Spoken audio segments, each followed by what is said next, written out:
एक जंगल में दो दोस्त रहते थे, एक ऊंट और एक ज़ेबरा।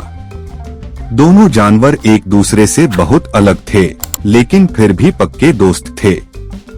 ज़ेबरा अपने सुंदर काले और सफेद धारीदार शरीर पर बहुत गर्व करता था और ऊंट को उसकी कुबड़, अजीब पैरों और लंबी पलकों की वजह से बदसूरत समझता था। एक दिन ऊंट ने ज़ेबरा से कहा कि वह उसके साथ कीचड़ में खेले। ज़ेबरा ने मना करते हुए कहा कि उसका सुंदर कोट गंदा हो जाएगा। यह सुनकर ऊंट उदास हो गया और अकेला कीचड़ में खेलने लगा। वह सोचने लगा कि ज़ेबरा उसे क्यों नजरअंदाज कर रहा है। कुछ दिनों बाद जंगल में सूखा पड़ गया। सारी झीलें सूखने लगीं और जानवरों को पानी नहीं मिल रहा था। ज़ेबरा बहुत परेशान था।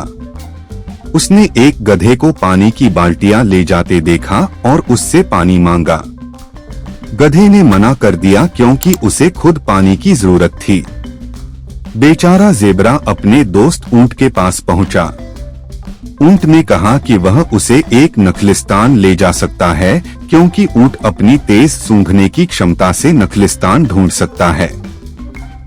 ज़ेबरा को ऊंट की शांत और निश्चिंत प्रकृति देखकर हैरानी हुई। ऊंट ने बताया कि उसकी कुबड़ में पानी जमा होता है, जिससे वह कई हफ्तों तक जिंदा रह सकता है। उसने यह भी बताया कि उसके पैरों की बनावट उसे गर्म रेत पर चलने में मदद करती है और उसकी मोटी त्वचा और पलकें रेत के तूफान और गर्मी से बचाती हैं।